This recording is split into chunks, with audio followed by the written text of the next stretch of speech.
झेंडा दाढीहून अर्धाच हात फिरवला होता, ते आडवे झाले 3 वर्षापूर्वी, अजून सावरले नाहीत.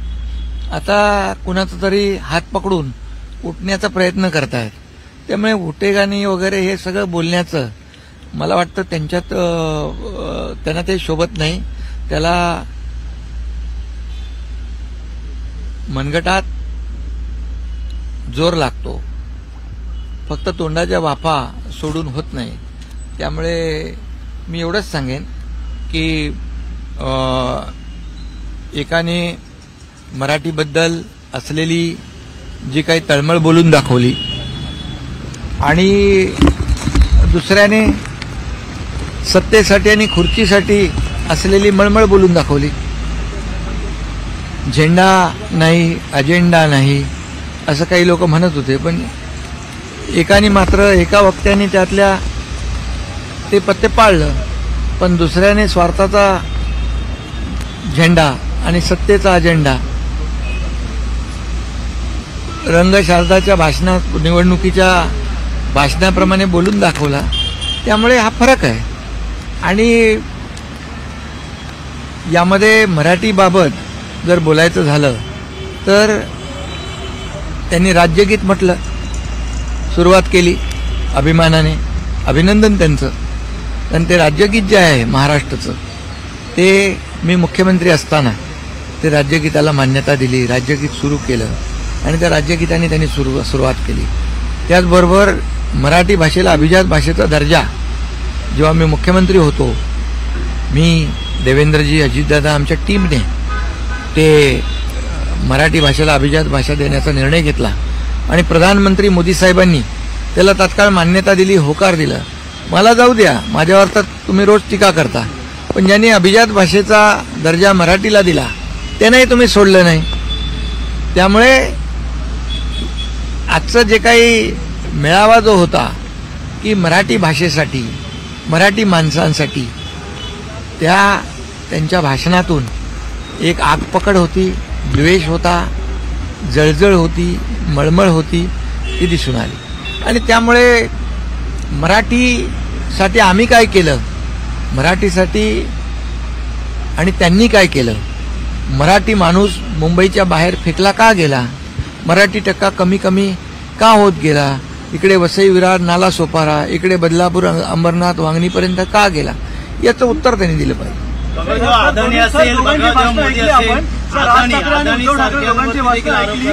राज ठाकरे आणि उद्धव ठाकरे दोघांची भाषणं ऐकली, काय फरक वाटतं किंवा काय मेन? मी मग आताच सांगितलं एकाच्या भाषणामधून की मराठी माणसासाठी खऱ्या अर्थाने जी तळमळ होती ती दिसली आणि दुसऱ्याच्या भाषणामध्ये सत्ता आणि खुर्चीसाठी जी मळमळ होती ती दिसली. हा फरक आहे. मोदींवर देखील टीका केलेली आहे. उद्धव ठाकरे यांनी आपल्या भाषणामधून मोदींवर देखील टीका केलेली आहे. खरं म्हणजे ते तर मला तर कधी सोडतच नाहीत. माझ्यावर नेहमी सातत्याने टीका पकड चालू असते. पण जाऊ द्या, त्याच्यात मी काय टीकेला आरोपाला टीकेने उत्तर देत नाही.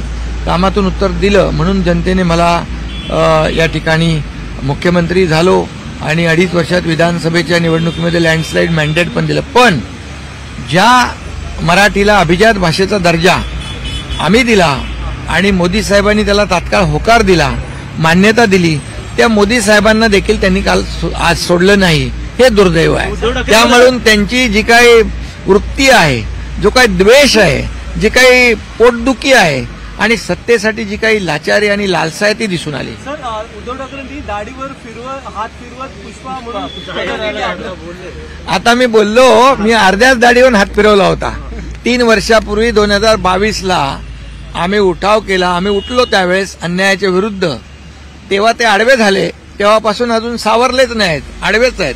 आता कुणाचा तरी हात धरून उठण्याचा केविलवाना प्रयत्न करतायत. दोन्ही बंधू हे तुम्हाला काय आजच्या या भाषणामधून पत्रकारांनी देखील टिपला असेल. त्यामुळे दोन्ही बंधू एकत्र येण्यासाठी एकत्र आलो आणि जर दाढीवर पूर्ण असा हात फिरवला असता तर काय झालं असतं याचा विचार त्यांनी करावा. काय म्हणाले, फ्लॉवर का फायर, ते पुढच्या निवडणुकीमध्ये कळेल. दोन्ही बंधू एकत्र येण्यासाठी एकत्र आलोय. दोन्ही बंधू एकत्र येण्यासाठी एकत्र आलो असं उद्धव ठाकरे म्हणतात. मला वाटतं ही निवडणुकीची पूर्ण अरे बाबा, लोकशाहीमध्ये मी कालच म्हणालो, लोकशाहीमध्ये कुणालाही कुणाच्या बरोबर पण युती आघाडी करण्याचा अधिकार आहे. त्यामुळे निवडणुका जशा जशा जवळ येतील तशा तशा अनेक घटना आपल्याला दिसतील. त्यामुळे माझ्या सगळ्यांना शुभेच्छा मी काल दिलेल्या आहेत. राजकीय अजेंडा नको, राजकीय अजेंडा नको असं राज ठाकरे देखील म्हणाले. कोणता झेंडा नको, मात्र कुठेतरी राजकीय पुन्हा धुनी भांडली. पण त्यांनी राज ठाकरेंनी पाळलं, ते पाळलं. त्यांनी मराठीबद्दल जी काही तळमळ होती मनातली ती बोलून दाखवली. परंतु झेंडा नको, अजेंडा नको, तर दुसऱ्यांनी मात्र स्वार्थाचा झेंडा आणि सत्तेचा अजेंडा पूर्णपणे बोलून दाखवला. मग त्यांच्या मनामध्ये काय, पोटात काय ते ओटावर आलं. त्यामुळे मराठी माणसाचं खऱ्या अर्थाने जी अपेक्षा होती तो अपेक्षा भंग झाला. खरं म्हणजे आम्हाला वाटलं होतं की ते पहिले येऊन माफी मागतील, कारण हिंदी अनिवार्य करण्याचं काम त्यांच्या मुख्यमंत्री काळातच झालं होतं. त्यामुळे त्यांनी तो डॉक्टर माशेलकर साहेबांचा अहवाल स्वीकृत केला, मान्यता दिली, सगळं दिलं. आम्ही तर अनिवार्य हा शब्द काढून टाकला आणि त्याला हिंदीला स्थगिती देऊन टाकली. GR रद्द केले मुख्यमंत्री महोदयांनी. त्यामुळे आम्हाला वाटलं होतं की त्यांनी केलेल्या चुकीचं कुठंतरी परिमार्जन करायला माफी मागतील. पण यांच्याकडून काय अपेक्षा आहे, तर पूर्णपणे राजकीय त्यांनी ते व्यासपीठ का आखाडा बनवला होता. बाळासाहेबांचे खरे विचार अंगी आहेत. त्यांचं म्हणणं आहे की ठाकरे हे आता ब्रँड आहेत, मात्र येणाऱ्या काळात ठाकरे ब्रँड आहे का, ठाकरे हा विचार आहे का? अरे बाबा, बाळासाहेबांचे विचार 2019लाच सोडले ना, म्हणून तर त्यांना जनतेने धोपटलं ना. विधानसभेत त्यांची जागा दाखवली ना, म्हणून तर आम्हाला 60 आमदार निवडून दिले ना. त्यांनी 100 लढवून 20च आले ना. लोकांनी महाराष्ट्रातल्या जनतेने बाळासाहेबांचे विचार सोडल्यानंतर खुर्चीसाठी 2019ला जो लोकांच्या बरोबर महाराष्ट्रातल्या जनतेच्या बरोबर विश्वासघात केला, हिंदुत्वाशी विश्वासघात केला, बाळासाहेबांच्या विचारांशी विश्वासघात केला, त्याचं त्यांना जनतेने त्यांची शिक्कामोर्तब केलं ना. त्यांना त्यांची जागा दाखवून. सर, बाळासाहेबांनी एकत्र आणलं नाही, पण फडणवीसांनी एकत्र आणलं तसं त्यांनी विधान केलेलं आहे. राज ठाकरेंनी मराठी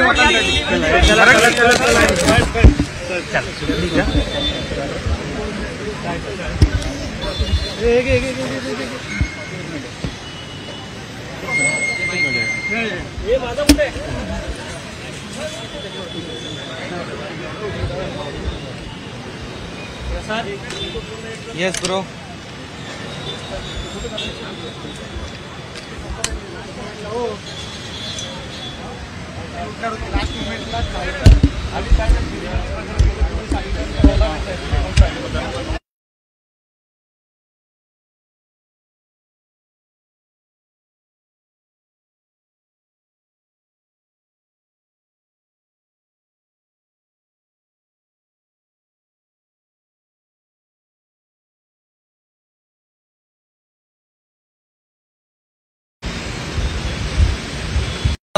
दाढीहून अर्धाच हात फिरवला होता, ते आडवे झाले 3 वर्षापूर्वी, अजून सावरले नाहीत. आता कुणाचा तरी हात पकडून उठण्याचा प्रयत्न करतायत. त्यामुळे उटेगाणी वगैरे हे सगळं बोलण्याचं मला वाटतं त्यांच्यात त्यांना ते शोभत नाही. त्याला मनगटात जोर लागतो, फक्त तोंडाच्या वाफा सोडून होत नाही. त्यामुळे मी एवढंच सांगेन की एकाने मराठीबद्दल असलेली जी काही तळमळ बोलून दाखवली आणि दुसऱ्याने सत्तेसाठी आणि खुर्चीसाठी असलेली मळमळ बोलून दाखवली. झेंडा नाही, अजेंडा नाही असं काही लोक म्हणत होते, पण एकाने मात्र एका वक्त्याने त्यातल्या ते पत्ते पाळलं, पण दुसऱ्याने स्वार्थाचा झेंडा आणि सत्तेचा अजेंडा रंगशारदाच्या भाषणात, निवडणुकीच्या भाषणाप्रमाणे बोलून दाखवला. त्यामुळे हा फरक आहे. आणि यामध्ये मराठीबाबत जर बोलायचं झालं तर त्यांनी राज्यगीत म्हटलं, सुरुवात केली अभिमानाने, अभिनंदन त्यांचं. पण ते राज्यगीत जे आहे महाराष्ट्राचं, ते मी मुख्यमंत्री असताना ते राज्यगीताला मान्यता दिली, राज्यगीत सुरू केलं आणि त्या राज्यगीताने त्यांनी सुरुवात केली. त्याचबरोबर मराठी भाषेला अभिजात भाषेचा दर्जा जेव्हा मी मुख्यमंत्री होतो, मी, देवेंद्रजी, अजितदादा, आमच्या टीमने ते मराठी भाषेला अभिजात भाषा देण्याचा निर्णय घेतला आणि प्रधानमंत्री मोदी साहेबांनी त्याला तात्काळ मान्यता दिली, होकार दिला. मला जाऊ द्या, माझ्यावर तर तुम्ही रोज टीका करता, पण ज्यांनी अभिजात भाषेचा दर्जा मराठीला दिला त्यांनाही तुम्ही सोडलं नाही. त्यामुळे आजचं जे काही मेळावा जो होता की मराठी भाषेसाठी, मराठी माणसांसाठी, त्यांच्या भाषणातून एक आगपकड होती, द्वेष होता, जळजळ होती, मळमळ होती, ती दिसून आली. आणि त्यामुळे मराठीसाठी आम्ही काय केलं, मराठीसाठी आणि त्यांनी काय केलं, मराठी माणूस मुंबईच्या बाहेर फेकला का गेला, मराठी टक्का कमी कमी का होत गेला, इकडे वसई विरार नाला सोपारा, इकडे बदलापूर अंबरनाथ वांगणीपर्यंत का गेला, याचं उत्तर त्यांनी दिलं पाहिजे.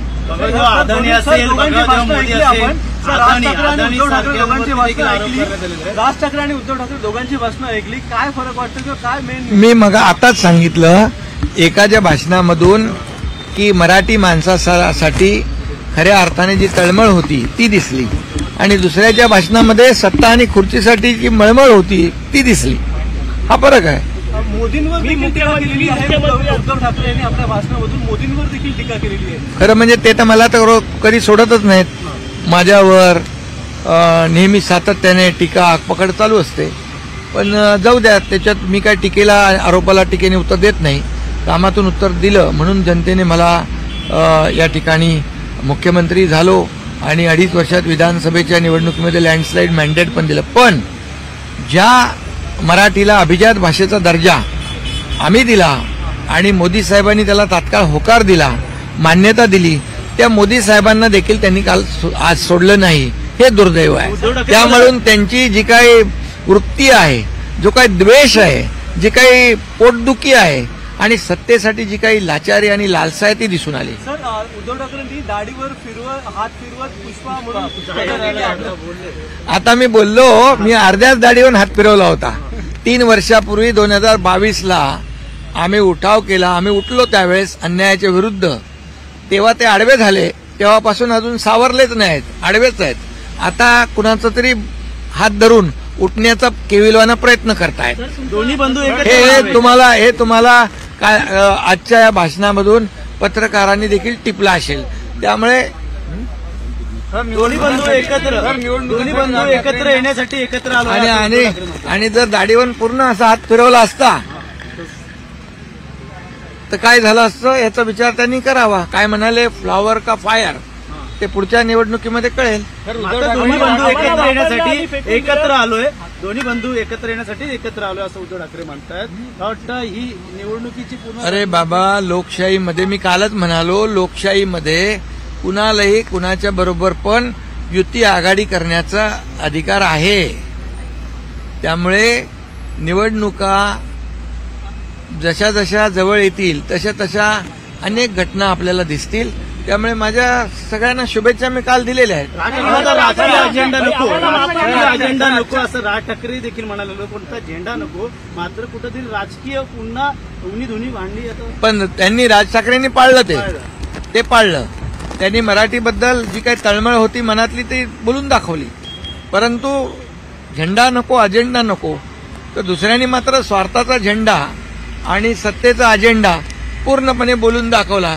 पण त्यांच्या मनामध्ये काय, पोटात काय ते ओटावर आलं.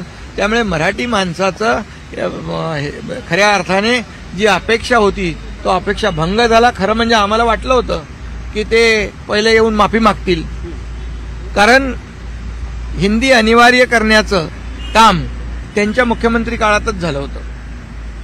त्यामुळे त्यांनी तो डॉक्टर माशेलकर साहेबांचा अहवाल स्वीकृत केला, मान्यता दिली, सगळं दिलं.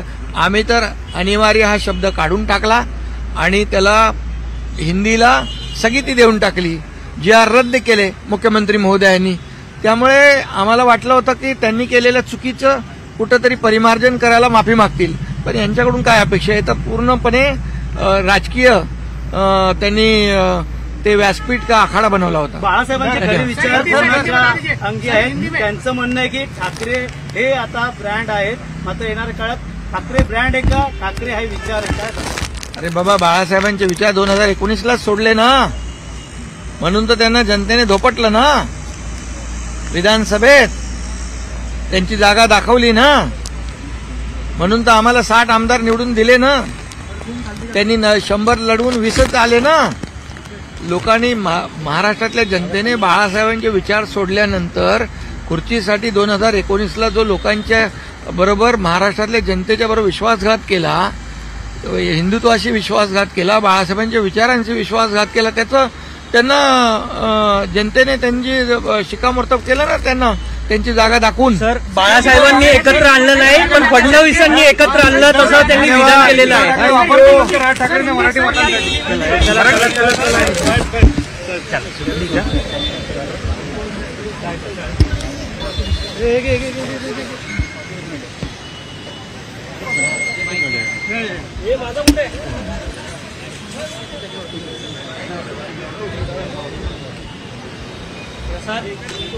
Yes bro.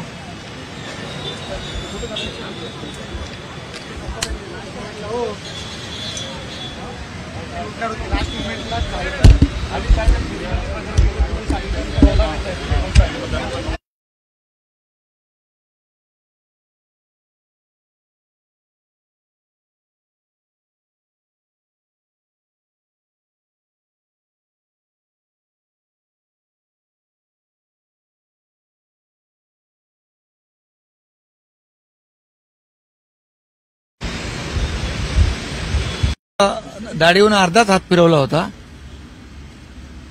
ते आडवे झाले 3 वर्षापूर्वी, अजून सावरले नाहीत. आता कुणाचा तरी हात पकडून उठण्याचा प्रयत्न करतायत. त्यामुळे उटेगाणी वगैरे हे सगळं बोलण्याचं मला वाटतं त्यांच्यात त्यांना ते शोभत नाही. त्याला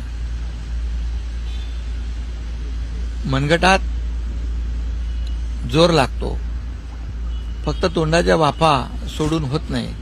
त्यामुळे मी एवढंच सांगेन की एकाने मराठीबद्दल असलेली जी काही तळमळ बोलून दाखवली आणि दुसऱ्याने सत्तेसाठी आणि खुर्चीसाठी असलेली मळमळ बोलून दाखवली. झेंडा नाही, अजेंडा नाही असं काही लोक म्हणत होते, पण एकाने मात्र एका वक्त्याने त्यातल्या ते पत्ते पाळलं, पण दुसऱ्याने स्वार्थाचा झेंडा आणि सत्तेचा अजेंडा रंगशारदाच्या भाषणात, निवडणुकीच्या भाषणाप्रमाणे बोलून दाखवला. त्यामुळे हा फरक आहे. आणि यामध्ये मराठीबाबत जर बोलायचं झालं तर त्यांनी राज्यगीत म्हटलं, सुरुवात केली अभिमानाने, अभिनंदन त्यांचं. पण ते राज्यगीत जे आहे महाराष्ट्राचं, ते मी मुख्यमंत्री असताना ते राज्यगीताला मान्यता दिली, राज्यगीत सुरू केलं आणि त्या राज्यगीताने त्यांनी सुरुवात केली. त्याचबरोबर मराठी भाषेला अभिजात भाषेचा दर्जा जेव्हा मी मुख्यमंत्री होतो, मी, देवेंद्रजी, अजितदादा, आमच्या टीमने ते मराठी भाषेला अभिजात भाषा देण्याचा निर्णय घेतला आणि प्रधानमंत्री मोदी साहेबांनी त्याला तात्काळ मान्यता दिली, होकार दिला. मला जाऊ द्या, माझ्यावर तर तुम्ही रोज टीका करता, पण ज्यांनी अभिजात भाषेचा दर्जा मराठीला दिला त्यांनाही तुम्ही सोडलं नाही. त्यामुळे आजचं जे काही मेळावा जो होता की मराठी भाषेसाठी, मराठी माणसांसाठी, त्यांच्या भाषणातून एक आगपकड होती, द्वेष होता, जळजळ होती, मळमळ होती, ती दिसून आली.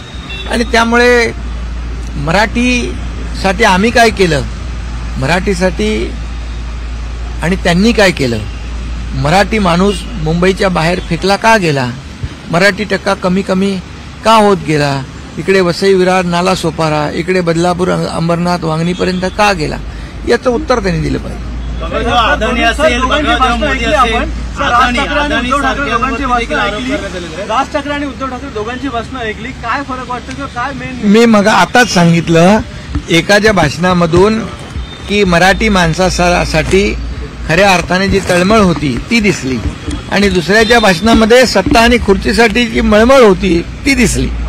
हा फरक आहे. मोदींवर देखील टीका केलेली आहे. उद्धव ठाकरे यांनी आपल्या भाषणामधून मोदींवर देखील टीका केलेली आहे. खरं म्हणजे ते तर मला तर कधी सोडतच नाहीत. माझ्यावर नेहमी सातत्याने टीका आगपकड चालू असते, पण जाऊ द्या, त्याच्यात मी काय टीकेला आरोपाला टीकेने उत्तर देत नाही. कामातून उत्तर दिलं म्हणून जनतेने मला या ठिकाणी मुख्यमंत्री झालो आणि 2.5 वर्षात विधानसभेच्या निवडणुकीमध्ये लँडस्लाईड मॅन्डेट पण दिलं. पण ज्या मराठीला अभिजात भाषेचा दर्जा आम्ही दिला आणि मोदी साहेबांनी त्याला तात्काळ होकार दिला, मान्यता दिली, त्या मोदी साहेबांना देखील त्यांनी काल आज सोडलं नाही, हे दुर्दैव आहे. त्यामुळे त्यांची जी काही वृत्ती आहे, जो काही द्वेष आहे, जी काही पोटदुखी आहे आणि सत्तेसाठी जी काही लाचारी आणि लालसा आहे ती दिसून आली. सर, उद्धव ठाकरेंनी दाढीवर हात फिरवत पुष्पा आता मी बोललो, मी अर्ध्याच दाढीवर हात फिरवला होता.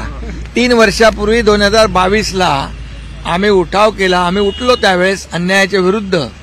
तेव्हा ते आडवे झाले, तेव्हापासून अजून सावरलेच नाहीत, आडवेच आहेत. आता कुणाचा तरी हात धरून उठण्याचा केविलवाना प्रयत्न करतायत. दोन्ही बंधू हे तुम्हाला काय आजच्या या भाषणामधून पत्रकारांनी देखील टिपलं असेल. त्यामुळे दोन्ही बंधू एकत्र येण्यासाठी एकत्र आलो आणि जर दाढीवर पूर्ण असा हात फिरवला असता तर काय झालं असतं याचा विचार त्यांनी करावा. काय म्हणाले, फ्लॉवर का फायर, ते पुढच्या निवडणुकीमध्ये कळेल. दोन्ही बंधू एकत्र येण्यासाठी एकत्र आलोय, दोन्ही बंधू एकत्र येण्यासाठी एकत्र आलोय असं उद्धव ठाकरे म्हणतात.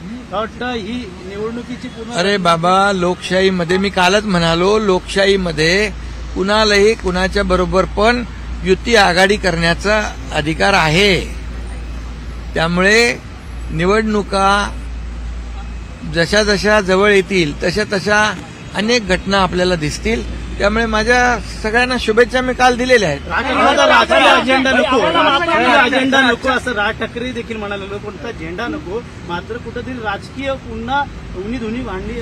पण त्यांनी राज ठाकरेंनी पाळलं, ते पाळलं. त्यांनी मराठीबद्दल जी काही तळमळ होती मनातली ती बोलून दाखवली. परंतु झेंडा नको, अजेंडा नको, तर दुसऱ्यांनी मात्र स्वार्थाचा झेंडा आणि सत्तेचा अजेंडा पूर्णपणे बोलून दाखवला. पण त्यांच्या मनामध्ये काय, पोटात काय ते ओटावर आलं. त्यामुळे मराठी माणसाचं खऱ्या अर्थाने जी अपेक्षा होती तो अपेक्षा भंग झाला. खरं म्हणजे आम्हाला वाटलं होतं की ते पहिले येऊन माफी मागतील, कारण हिंदी अनिवार्य करण्याचं काम त्यांच्या मुख्यमंत्री काळातच झालं होतं. त्यामुळे त्यांनी तो डॉक्टर माशेलकर साहेबांचा अहवाल स्वीकृत केला, मान्यता दिली, सगळं दिलं. आम्ही तर अनिवार्य हा शब्द काढून टाकला आणि त्याला हिंदीला स्थगिती देऊन टाकली. GR रद्द केले मुख्यमंत्री महोदयांनी. त्यामुळे आम्हाला वाटलं होतं की त्यांनी केलेल्या चुकीचं कुठंतरी परिमार्जन करायला माफी मागतील. पण यांच्याकडून काय अपेक्षा आहे, तर पूर्णपणे राजकीय त्यांनी ते व्यासपीठ का आखाडा बनवला होता. बाळासाहेबांचे खरे विचार अंगी आहेत. त्यांचं म्हणणं आहे की ठाकरे हे आता ब्रँड आहेत, मात्र येणाऱ्या काळात ठाकरे ब्रँड आहे का, ठाकरे हा विचार आहे काय?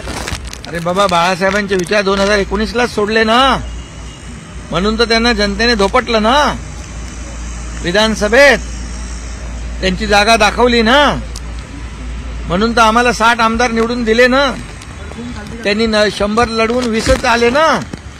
लोकांनी महाराष्ट्रातल्या जनतेने बाळासाहेबांचे विचार सोडल्यानंतर खुर्चीसाठी 2019ला जो लोकांच्या बरोबर महाराष्ट्रातल्या जनतेच्या बरोबर विश्वासघात केला, हिंदुत्वाशी विश्वासघात केला, बाळासाहेबांच्या विचारांशी विश्वासघात केला, त्याचं त्यांना जनतेने त्यांची शिक्कामोर्तब केलं ना, त्यांना त्यांची जागा दाखवून. सर, बाळासाहेबांनी एकत्र आणलं नाही पण फडणवीसांनी एकत्र आणलं तसं त्यांनी विधान केलेलं आहे.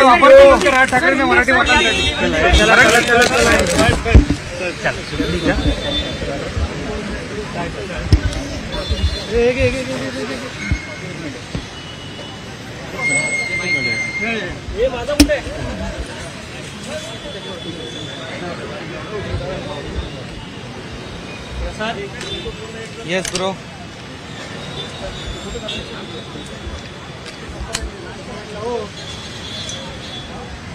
लास्ट इव्हेंटला